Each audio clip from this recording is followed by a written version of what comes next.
you. The website worstforwomen.com has just released their list of the worst candidates for women in the United States. It includes Representative Don Bacon, Representative Dave Bratt, Representative Ted Budd, Senator Ted Cruz, Representative Ron DeSantis, Representative Glenn Grothman, he's a man, Representative Karen Handel, a woman, Senator Dean Heller, Representative Jim Jordan, Representative Steve King, Jason Lewis, and Representative Kevin McCarthy.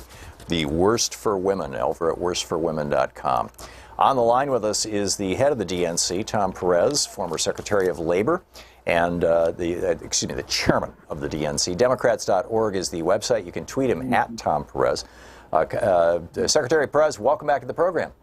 Always great to be with you and your listeners. Calling you from the heart of Pennsylvania, where we're out stumping for Tom Wolf and John Fetterman and a bunch of Democrats up and down the ticket today. That is great. What's your take-home message from last night's elections? It's amazing that a seat that a Republican won by over 30 points 4 years ago was a jump ball. This should have been a layup, and it was a jump ball.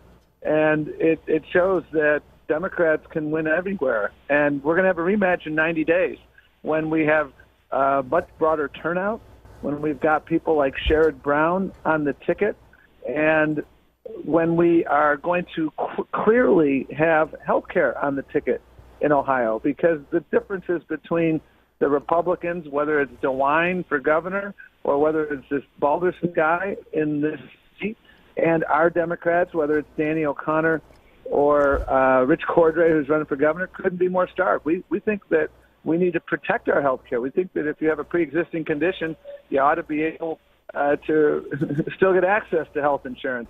And so I was heartened by this. And as you know, there's almost 70 seats in play that are more competitive than the seat we saw last night in Ohio 12.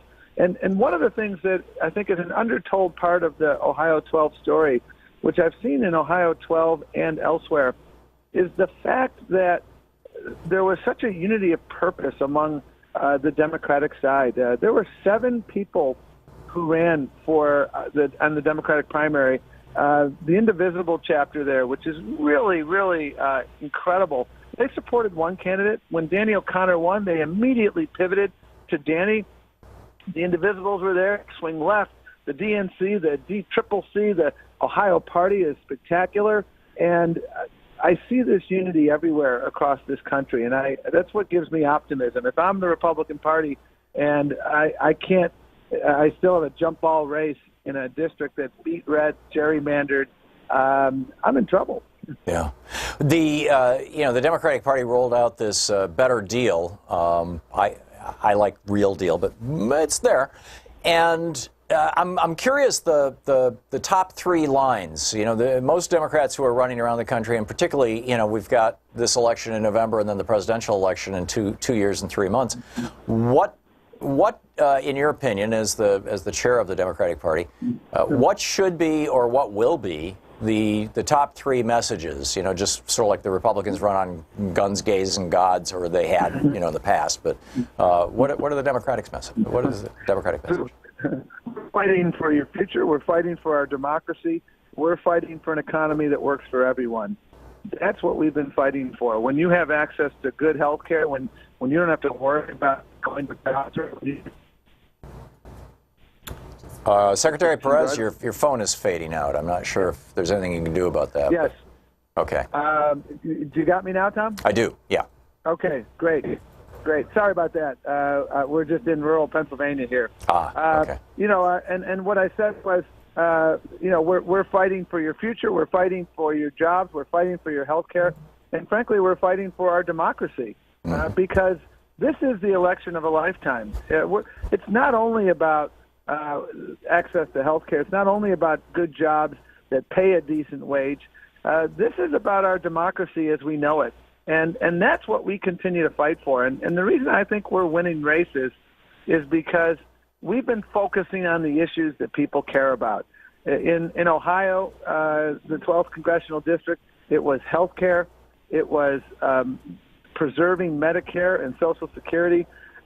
Throughout the country, we see that people are worried because, you know what, They may have gotten $1 more in their paycheck, but the cost of gasoline went up 80 cents. Their cost of prescription drugs went up $3, and their cost of health insurance went up $5.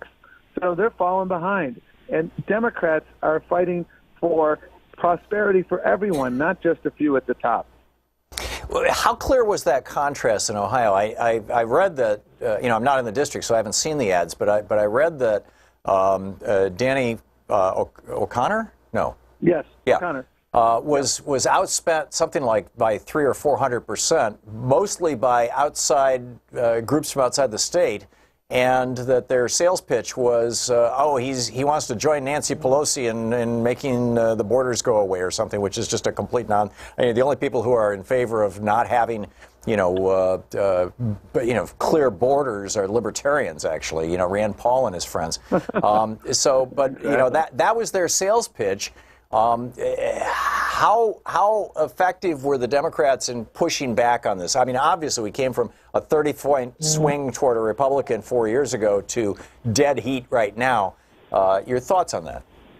Yeah, I mean, what I was so impressed by was the ground presence. I'm a big believer in ground games and getting out there, talking to people, building relationships. And that's exactly what happened with that partnership of the union movement and Indivisibles, the DCCC, the DNC, Swing Left, the candidates campaign. That's what we were doing. And again, when you have to spend $5 million, as the other side did, on a race that should be in the bag from day one because you've gerrymandered the bejesus out of the district, this is remarkable. And what yesterday also reminds us of, again, is if we need another reminder, is the importance of voting, because here we are. It's roughly 20 hours or 18 hours after the polls have closed in that district, and we still don't have a confirmed winner because it was so close. Yeah. And so people can really make a difference getting out there and voting, and that's why I'm here in Pennsylvania today, because we have an opportunity here to not only reelect Tom Wolf and reelect Bob Casey, but Pennsylvania is ground zero for taking over the U.S. House. And we've invested heavily in Pennsylvania, just as we did in Ohio. We're investing not only in these House races, but then some of these state House races. Because remember, this is a 12-year election. These governors who are going to win this year are going to control redistricting. That's why we fought so hard for Ralph Northam and Phil Murphy last year. And that's why I'm so heartened. We've invested in Wisconsin and Michigan and Ohio. These are three states where I think we can elect Democrats and put them in the governor's seat and put them in the driver's seat on redistricting. That's what it's about. And not only in the Rust Belt here, but across the country, Tom, what heartens me as much as anything is that we're competing everywhere. Stacey Abrams has a spectacular opportunity to make history in Georgia as the first African-American woman elected governor.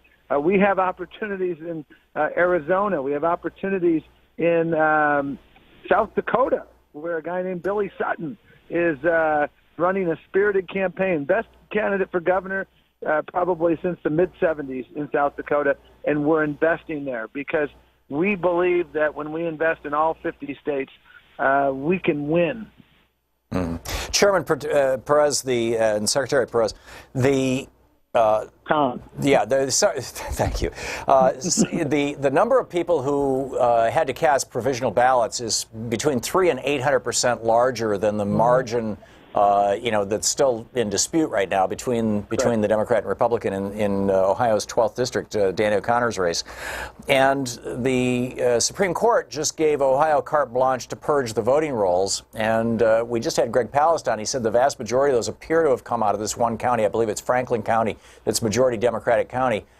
Is the Democratic Party doing anything to slow down the rate at which the states that are under Republican control are purging people from the voting rolls? We saw this hugely in the 2000 election down in Florida. If Jeb Bush and Katherine Harris hadn't purged 80,000 African Americans off the voting rolls just before that election, it's doubtful that George Bush would have gotten his 500-vote victory. Well, as someone who had the privilege of heading up the Civil Rights Division, this is a question near and dear to my heart. I sued Florida for an unlawful voter purge. the Secretary of State here in Ohio, Husted, wrote the book on voter suppression. Unfortunately, the book was sanctioned by the U.S. Supreme Court. Section 8 of the motor voter law is the provision that governs the maintenance of lists. And it has very, very specific provisions about unlawful voter purges in the run-up to the election.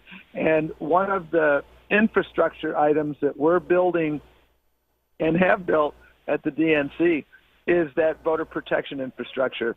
And you can bet your bottom dollar here in Ohio and in other states across the country, this is exactly what we are on the lookout for, reminding people in elections bureaus that the Section 8 of the motor voter law has very specific provisions that prevent purges in the run-up to the election. We will be watchdogs. We will hold people accountable. Good on you. Every vote must count. Amen. Chairman of the Democratic National Party, or National Committee with the Democratic Party, Thom Perez, former U.S. Secretary of Labor. Secretary, thank you so much for being with us. Always a pleasure. Have a great day. Great talking with you. We'll be back.